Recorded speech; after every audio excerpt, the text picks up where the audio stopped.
कोकिला की बहू चंदा गांव की थी और चंदा की शादी को भी कुछ ही महीने बीते थे। ऐसे में कोकिला अपनी गांव की बहू को शहर के तौर तरीके सिखा रही थी। एक रोज हॉल में एसी चल रहा होता है। तभी चंदा अपनी सास कोकिला को चाय देने आती है। अरे बहू, खाना बना भी या नहीं? हाँ माँ जी, खाना तो बन चुका है, लेकिन आपने पहले चाय मांगी थी ना, मैं चाय लेके आई हूँ। ठीक है, रख दे इसे। मैं पी लूंगी इसे थोड़ी देर में। हाय राम माँ जी, यहाँ पे इतनी ठंडी ठंडी हवा कैसे आ रही है? क्योंकि यहाँ पर एसी चल रहा है, इसलिए पूरा रूम ठंडा हो रखा है। अगर मैं यहाँ पर थोड़ी देर भी रही ना, मुझे स्वेटर पहनने की जरूरत पड़ जाएगी। मैं चलती हूँ यहाँ से। इतना कहने के बाद चंदा वहाँ से चली जाती है। अब कोकिला अपनी बहू की बात सुनकर खुद से कहती है, ये भी कैसी गवार है। यहाँ गर्मी में लोगों का बुरा हाल है और ये कह रही है एसी में सर्दी लग रही है। गवार कहीं की। कोकिला ये बोल ही रही होती है, तभी उसकी पड़ोसन विमला का उसके घर आना होता है और विमला आते ही हाय गर्मी करने लगती है। अरे कोकिला, तेरे घर में तो एसी भी है और तेरे घर तो स्वर्ग लग रहा है। अरे मेरे दिल को तो बहुत करार आ गया। मैं यहीं रह जाऊं क्या? अरे सारा पैसा मरने के बाद अपने साथ लेकर जाएगी क्या? क्यों नहीं लगवाती अपने घर में एसी? इस गर्मी में तो बिना एसी के मौत आ जाएगी। अरे नहीं, अगर मैंने एसी लगवा दिया ना घर में, तब मेरे घर के निकम्मे काम धंधा छोड़कर पूरे दिन घर में ही पड़े रहेंगे। और मेरे घर में तो एसी होते हुए भी किसी को खुशी नहीं होती। यहाँ तक कि मेरी बहू को तो एसी में स्वेटर पहनने का मन करता है। अब तू ही बता, मैं इसका क्या करूँ? इसे तो सुख का भी सुख नहीं पता। लेकिन ऐसा क्यों? तेरी बहू को एसी से एलर्जी है क्या, जो वो स्वेटर पहनने का मन बनाती है बार बार? अच्छा, तेरी बहू गांव से है ना, इसलिए एसी का शौक नहीं होगा उसे। विमला और कोकिला बात कर ही रहे होते हैं, तभी वहाँ चंदा का आना होता है। माँ जी, मैंने घर का सारा काम कर दिया है, अब मैं नहाने जा रही हूँ। आपको कोई जरूरत हो तो आवाज लगा देना मुझे। नहीं, मुझे कोई जरूरत नहीं है और लगता नहीं है कि आज मैं नहाने वाली हूँ, क्योंकि मुझे आज घर में गर्मी नहीं लग रही। हाँ, सच में तेरा घर कितना अच्छा है, पूरा ठंडा है। अरे तभी तो कह रही हूँ, तू भी लगवा ले एसी अपने घर में, और घर में भी रहेगी तो तुझे गर्मी नहीं लगेगी। हाँ, ठीक है, आज ही मैं अपने बेटे से बात करती हूँ। जहाँ एक तरफ पूरा परिवार हॉल में बैठा एसी का लुत्फ उठा रहा था, वही चंदा अपने कमरे में पंखे के नीचे बैठी होती है। और जब कोकिला देर शाम चंदा के कमरे में जाती है तो चंदा के कमरे से कोकिला को बहुत गर्मी का एहसास होता है। अरे चंदा बहू, तूने तो कमरे में आग लगा रखी है, तुझे गर्मी नहीं लगती क्या? किस मोटी चमड़ी की बनी है तू? अरे माँ जी, आपने मुझे आवाज लगा दी होती, मैं खुद आ जाती। आपको पता है ना, मुझे कूलर, एसी और पंखे की आदत नहीं है। अरे देख कितनी गर्मी है, तुझे घमौरी उल्टी दस्त लग सकते हैं। चल जल्दी से पंखे चला, या फिर मेरे साथ बाहर चल, एसी की हवा पे बैठ जा। बिल्कुल भी नहीं माँ जी, ये गर्मी कोई गर्मी है? मैं तो इस दोपहर में ना गांव में ना भैंस चलाने जाती थी। मुझे इन सब की आदत बिल्कुल भी नहीं है। मैं पेड़ के नीचे ठंडी हवा का शौक लेती थी, लेकिन एसी वेसी का शौक नहीं है मुझे। अरे बाप रे बाप, क्या बहू पाई है मैंने। बहू सच में तू तो महान है। गांव के लोगों को भी गर्मी लगती है, लेकिन तुझे गर्मी नहीं लगती। यही मुझे समझ में नहीं आ रहा। कोकिला अपनी बहू को एसी, पंखे, कूलर की हवा में रहने के लिए कहते कहते थक जाती है, लेकिन चंदा को अपनी सास की बातों से कोई फर्क नहीं पड़ता है, क्योंकि उसे सच में इन सब चीजों की आदत नहीं थी। एक रोज चंदा देर शाम बाजार जाती है अपनी सास और विमला के साथ। अरे विमला, कितनी गर्मी हो रही है, जल्दी से सामान खरीद कर घर चल, वरना तो मुझे गर्मी में चक्कर आने वाला है। अरे माँ जी, ये गर्मी कोई गर्मी है? इतनी गर्मी तो सबको सहन करनी चाहिए, वरना शरीर कमजोर हो जाता है। हमें उल्टी, दस्त और गर्मी से तरह तरह की बीमारियां होने लग जाती है। अरे कोकिला, कुछ भी बोल, लेकिन तेरी बहू का तो जवाब ही नहीं है। इतनी गर्मी में ये गर्मी की तारीफ कर रही है। गर्मी भी बेचारा शर्मा कर चला ही जाएगा। मेरी तो हालत खराब हो रही है, कहीं ठंडा पानी है तो लेकर आ, वरना मुझसे तो 2 कदम भी नहीं चला जाएगा। अब तेरे लिए फ्रिज का पानी कहाँ से ढूंढूं? रुक, दुकान से खरीद कर लाती हूँ। तुझे लाना तो बेकार ही रहा। शाम का समय है, सूरज ढल चुका है, फिर भी तुझे इतनी गर्मी लग रही है। अगर तू दोपहर के समय आती तो क्या ही होता। अरे बातें बनाना बंद कर और ठंडा पानी लेकर आ, मेरे मुंह पे मार, नहीं तो मैं घर चली जाऊंगी। माँ जी, अब गर्मी गर्मी करोगी तो गर्मी तो लगेगी ही। अब गर्मी भूल के ना काम पे ध्यान दीजिए। अरे बहू, तुझे गर्मी नहीं लगती तो क्या मुझे भी गर्मी नहीं लगेगी? अब कोकिला के लिए विमला पास की दुकान से पानी की बोतल लेकर आती है और कोकिला भी उस पानी को पीकर कहती है, अरे मेरी इस गर्मी में हालत खराब हो रही है। अच्छा होगा कि हम जल्दी से घर चलें। बहू तुझे तेरी गर्मी मुबारक। हम घर चलें क्या? आधे घंटे की बात है, अब आए हैं तो सामान लेके ही चलेंगे। सच बताऊं तो तेरी बहू किसी दिन तुझे मरवा कर ही रहेगी। उसे खुद तो गर्मी लगती नहीं है, लेकिन किसी की परवाह भी नहीं करती वो। अब कुछ देर बाद सामान खरीदकर जब सभी घर जाते हैं, सबसे पहले कोकिला एसी चलाकर बैठ जाती है और ठंडी ठंडी हवा खाकर अपनी बहू से कहती है, हाय गर्मी, बहू मानना पड़ेगा, तू न जाने किस मिट्टी की बनी है। अगर गांव के लोग ऐसे होते हैं तो सच में उन्हें सलाम है। माँ जी, आप बताइए, गांव के लोगों को किसी को एसी पे बैठे हुए देखा है? गांव के लोग सभी काम करना पसंद करते हैं। अगर वो ठंडी ठंडी हवा में बैठेंगे तो आलसी ना हो जाएंगे। तेरा कहना तो सही है, तभी तो गांव के लोग कितने मेहनती होते हैं।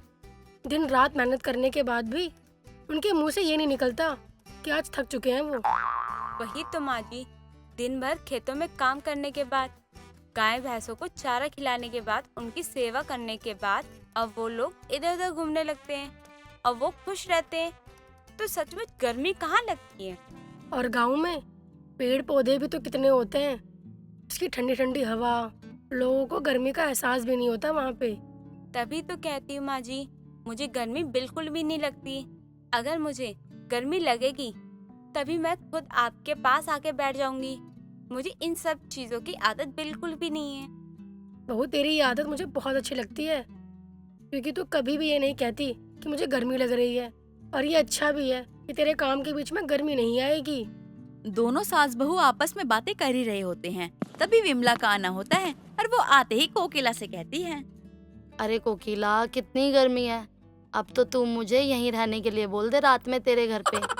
अपने घर जाऊंगी तो मर जाऊंगी गर्मी से ही। हाय, ये गर्मी किसी दिन मेरी जान लेकर ही मानेगी। अरे शांत हो जा और बैठ जा। मैंने कौन सा तुझे यहाँ आने से मना किया है? हाँ, ये भी तूने सही कहा। तूने मुझे यहाँ आने से कभी भी मना नहीं किया। सच में तू बहुत अच्छी है। अगर मैं यहाँ नहीं आती तो मैं मरी ही जाती, जैसे यहाँ आकर मुझे जन्नत ही मिल गई हो। अरे बाप रे। कोकिला और विमला यानी शहर के लोगों को बेशक गर्मी बर्दाश्त नहीं हो रही हो, लेकिन चंदा जो गांव की थी वो तो बिना एसी, पंखे और कूलर के भी रहना पसंद करती थी। उसे लाइट जाने या ना जाने से कोई फर्क नहीं पड़ रहा था और कोकिला को ये सब देख के बहुत हैरानी हो रही थी। लेकिन उसे भी ये बात पता थी गांव के लोग कितने मेहनती होते हैं और गांव के लोग अपनी इसी मेहनत से जाने भी जाते हैं। सरला अपने पति राजेंद्र के साथ रहती थी। कहने को तो सरला की 2 बेटियां थी, संजना और निशा। संजना सरला की सौतेली बेटी थी और निशा अपनी थी। वो संजना को बिल्कुल भी पसंद नहीं करती थी, क्योंकि संजना निशा से रूप रंग में ज्यादा ही सुंदर थी। वो सिर्फ अपने पति के कारण संजना को अपने घर में रख रही थी। एक दिन सुबह संजना रसोई में रोटियां सेक रही होती है, तभी सरला वहाँ आ जाती है। महारानी, खाना बना कि नहीं? यहाँ भूख के मारे मेरी जान निकल रही है और तू है कि खाने में कछुए की चाल चल रही है। बल्कि तू ये जानती है ना कि सुबह सुबह के समय में सबको भूख लग जाती है। माँ, सारा खाना बन गया है, बस रोटियां सेकनी बाकी है।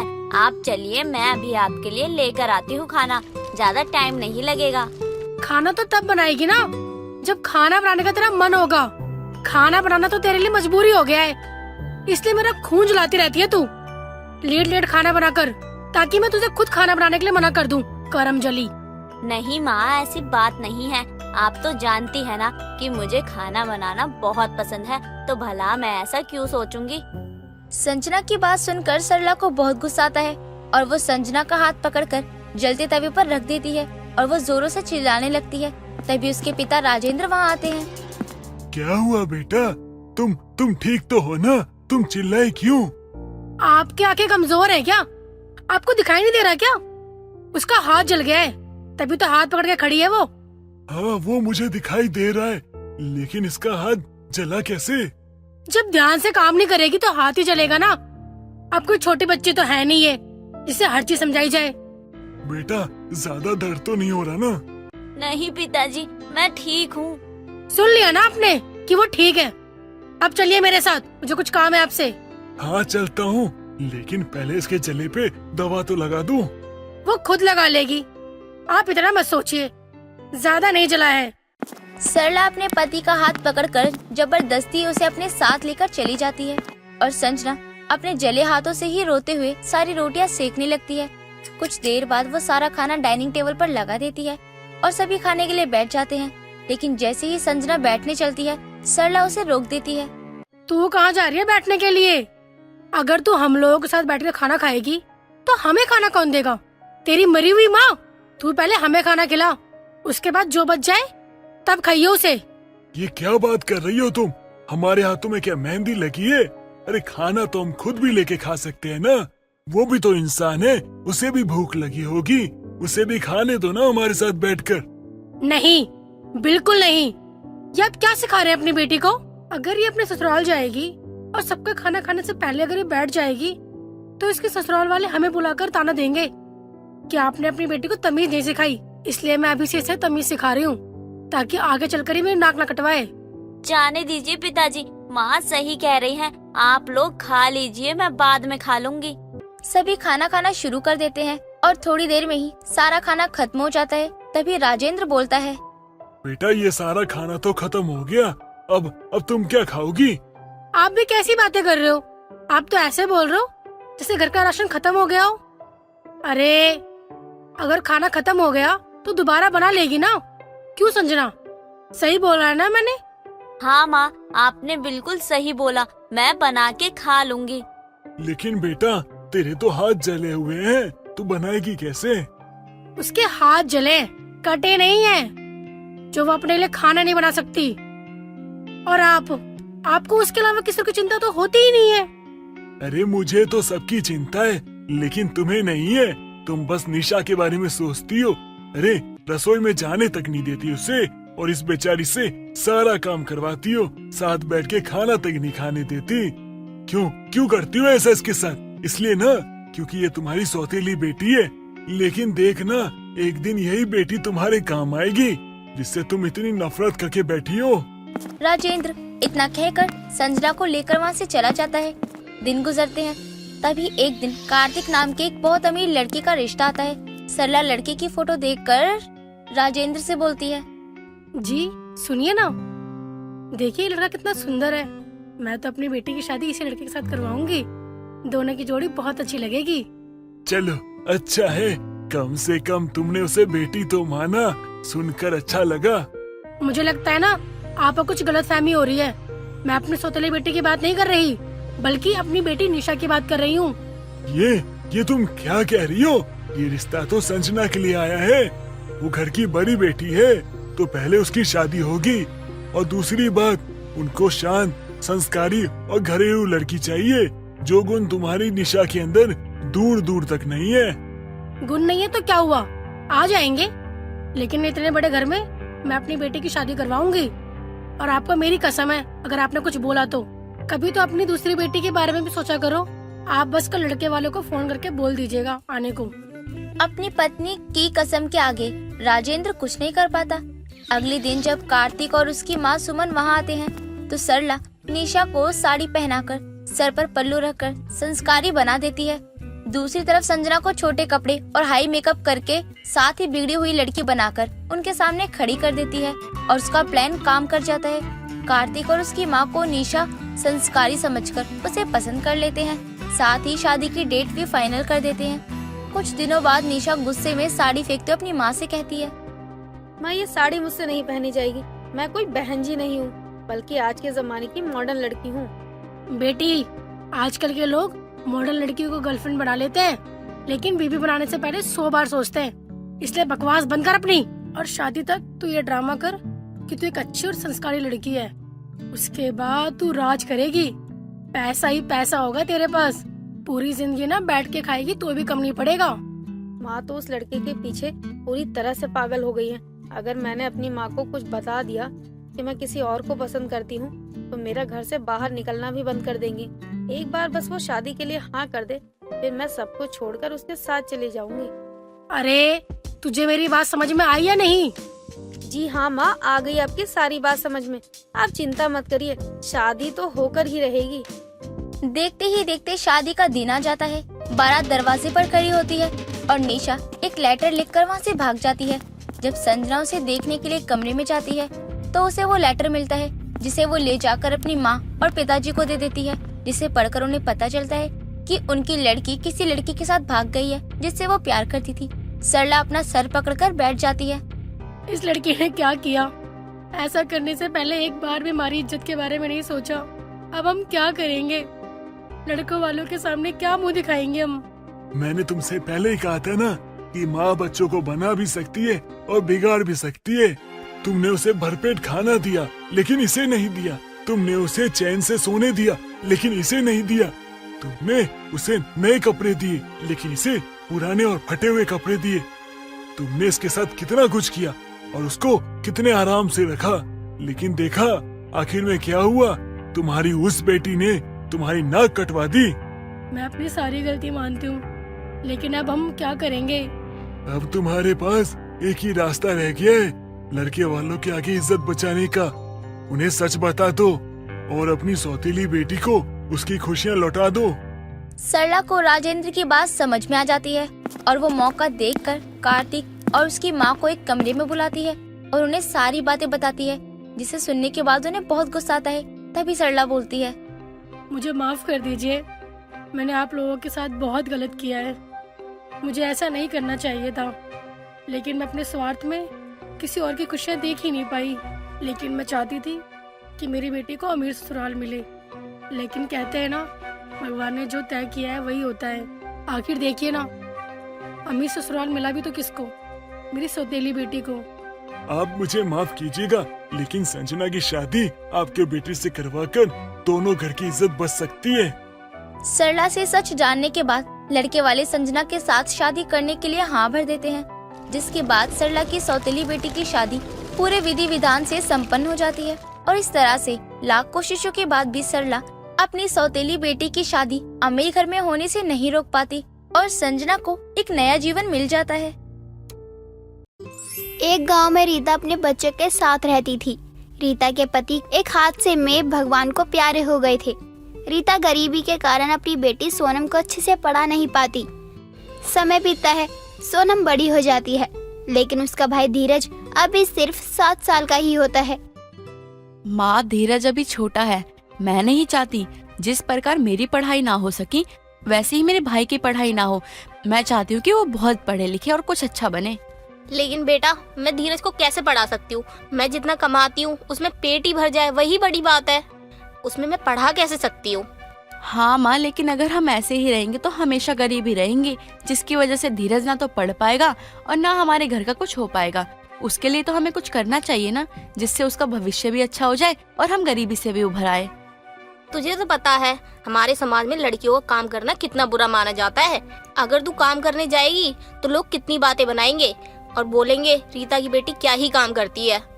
माँ, आप लोगों के बारे में मत सोचो। लोग तो कुछ ना कुछ बोलते ही रहते हैं, लेकिन जब हम भूखे होते हैं तो कोई हमें खाना थोड़ी ना दे देता है और ना ही कोई हमारे बारे में उस टाइम सोचता है। तो हम क्यों समाज के बारे में सोचे? हमें अपने आप से मतलब होना चाहिए।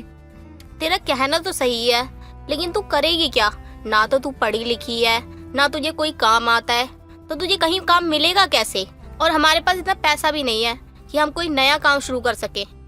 उसकी चिंता माँ आप मत करिए। मेरी एक सहेली है, मैं उससे बात करके देखती हूँ। वो अच्छी खासी अमीर भी है, क्या पता वो हमारी मदद कर दे। जा अभी बाजार से सब्जी ले आ, फिर अपनी सहेली के घर चली जाना। सोनम बाजार सब्जी लेने जाती है, तभी वो बाजार में दुकान पर देखकर सोचती है और खुद से बातें करने लगती है। अगर मैं दुकान खोल लूँ तो मुझे कोई पढ़ाई की जरूरत ही नहीं पड़ेगी, लेकिन बाजार में काफी दुकान है। मुझे कोई ऐसी दुकान खोलनी चाहिए जो बाजार में हो ही ना और कम से कम मेरा सामान ज्यादा बिके। ये सब सोचकर सोनम वहाँ से सब्जी लेकर घर आती है। घर पहुँचकर वो देखती है कि पड़ोस की आंटी उसके घर आई हुई है और उसकी माँ से बातें कर रही हैं। नालायक, तेरी इतनी हिम्मत कि तू मेरी बहू को धोखा देगा। अरे कमी क्या है मेरी बहू में जो तू उस चुड़ैल के पीछे पड़ा रहता है? अच्छा हुआ कि मैंने तेरी शादी उस लड़की से नहीं करवाई, वरना मेरा घर तो बर्बाद ही हो जाता। अरे माँ, आप भी रूबी की बातों में आ गईं। पहले मेरी बात तो सुन लीजिए। मैंने ऐसा कुछ भी नहीं किया है जिसकी वजह से आपको शर्मिंदा होना पड़े, और ना ही मैं रूबी को धोखा दे रहा हूँ। सोनम ये सब बातें सुनती है और सोचती है, क्यों ना मैं एक जूस की दुकान ही खोल लूं। बाजार में दुकान भी नहीं है और इसमें ज्यादा मेहनत नहीं लगेगी और ना ही इसमें ज्यादा पढ़ाई लिखाई की जरूरत है। माँ, आंटी ना सही बोल रही हैं।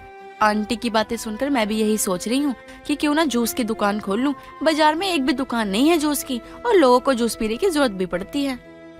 जूस की दुकान? पर हम बनाएंगे कैसे? जूस की दुकान के लिए तो काफी सामान लगता है, जैसे जूसर, और फल लेने के लिए भी तो पैसे चाहिए होंगे हमें। ये काम हमसे नहीं होगा, तू ज्यादा मत सोच। सही तो बोल रही है तेरी बेटी, और उसमें बुराई क्या है?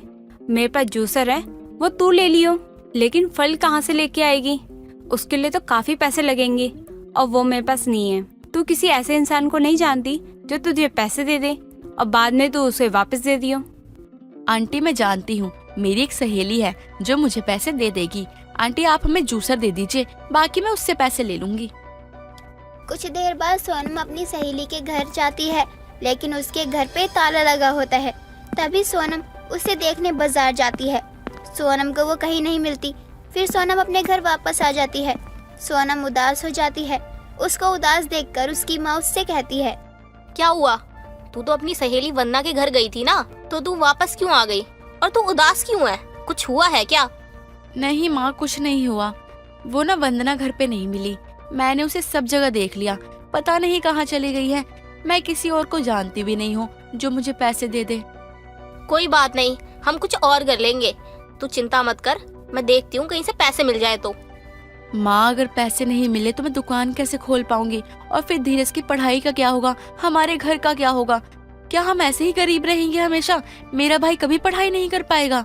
दीदी, आप ना चिंता मत करो, मैं बड़ा होकर ना बहुत पैसे कमाऊंगा और आपको सारे पैसे ला कर दूंगा। फिर आपके पास बहुत पैसा हो जाएगा, हम अमीर हो जाएंगे। तू अभी बहुत छोटा है और मुझे पैसे अपने लिए नहीं, तेरी पढ़ाई के लिए चाहिए, ताकि तू बड़ा होके कुछ अच्छा काम कर सके। दिन बीतते हैं और बीतते समय के साथ रूबी का अपने पति पर शक कम होने की जगह और भी बढ़ता जाता है।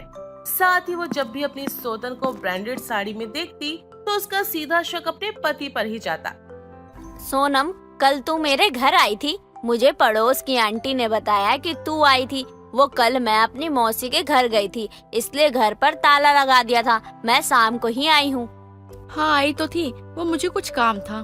क्या काम था? और तू इतने धीरे क्यों बोल रही है? क्या हुआ है? कोई बात है क्या? मुझे बता। मुझे तू थोड़ी परेशान सी लग रही है। किसी ने कुछ कहा है क्या? ऐसी कोई बात नहीं है। वो ना मुझे कुछ पैसे चाहिए थे, तू दे देगी? मैं कुछ दिनों में ही लौटा दूंगी, जब मेरे पास आएंगे तो। तू भी ना कैसी बातें करती है। भला मैं तुझे मना कर सकती हूँ क्या? तुझे पैसे किस लिए चाहिए? कोई जरूरी काम है क्या? हाँ, वो ना धीरज की पढ़ाई के लिए घर में पैसे नहीं है, तो मैं सोच रही हूँ कि कोई काम ही कर लेती हूँ, जिससे घर भी चलता रहेगा और धीरज की पढ़ाई भी होती रहेगी। तभी मैंने सोचा कि क्यों ना ऐसे एप्पल की जूस की दुकान खोलूं, और वैसे भी बाजार में कोई जूस की दुकान है ही नहीं। अगले ही दिन वंदना सोनम को पैसे लाकर देती है। सोनम एप्पल के जूस की दुकान खोलती है। सोनम रोज जूस बनाकर रखती, लेकिन जब तक वो बेचने जाती जूस हमेशा कम हो जाता, जिसकी वजह से सोनम के पैसे नहीं बच रहे थे। सोनम बहुत परेशान थी कि जूस खत्म हो जाता है लेकिन पैसे नहीं बचते। एक दिन सोनम जूस बनाकर रख जाती है। तभी वो देखती है कि उसका भाई धीरज जूस की तरफ जा रहा होता है। सोनम एक जगह खड़ी होकर देख रही होती है। वो देखती है कि धीरज जूस निकालकर पी रहा होता है। तभी सोनम वहाँ आ जाती है। ये तू क्या कर रहा है? तुझे पता है ना कि मैंने पैसे उधार लिए हैं दुकान के लिए। तेरी वजह से पैसे नहीं बच रहे हैं, और पैसे नहीं बचे तो तेरी पढ़ाई कैसे होगी? तो फिर पढ़ाई कैसे करेगा? मैं तेरे लिए सब कुछ कर रही हूँ और तू है कि मेरी जूस की चोरी कर रहा है। सॉरी दीदी, वो मुझे ना जूस पसंद था, इसलिए मैं छुप छुप कर पी लेता था, और आपको बताता तो आप मना करती, इसलिए मैंने आपको कुछ नहीं बताया। तू मुझसे मांग लेता, मैं दे देती। चोरी करना बहुत बुरी बात होती है, आगे से मुझसे पूछ कर लियो। अगले दिन जब सोनम जूस बेचने जाती है, कई लोगों को उसका एप्पल का जूस बहुत अच्छा लगता है, और तभी सोनम की आंटी सुनीता वहाँ आती है जूस लेने के लिए, और वो जूस पीती है और कहती है, अरे वाह सोनम, तू तो बहुत ही अच्छा जूस बना लेती है। कहाँ से सीखा तूने इतना अच्छा जूस बनाना? मैं तो तेरे जूस की ना दीवानी हो गई हूँ। कुछ दिनों बाद ना मेरी बेटी की शादी है। मैं तुझे ना अभी से बोल रही हूँ और तू वहाँ कर ना सबको जूस पिलाइयो। जी आंटी जी, मुझे सुनकर बहुत अच्छा लगा। बस भगवान से यही प्रार्थना है कि मेरी दुकान अच्छे से चले। हाँ बेटा, तेरी दुकान बहुत ही अच्छी चलेगी, तू चिंता मत कर। तू जूस बहुत अच्छा बनाती है, चलेगी क्यों नहीं। कुछ दिनों में सोनम की एप्पल के जूस की दुकान चलने लग जाती है। सोनम अपनी सहेली वंदना के पैसे भी वापस कर देती है और धीरज अब अच्छे से स्कूल में पढ़ने जाता है और सोनम धीरे धीरे अमीर हो जाती है। अब उनके घर कोई परेशानी नहीं रहती और सोनम अपनी एप्पल जूस की दुकान को भी बड़ा बना देती है।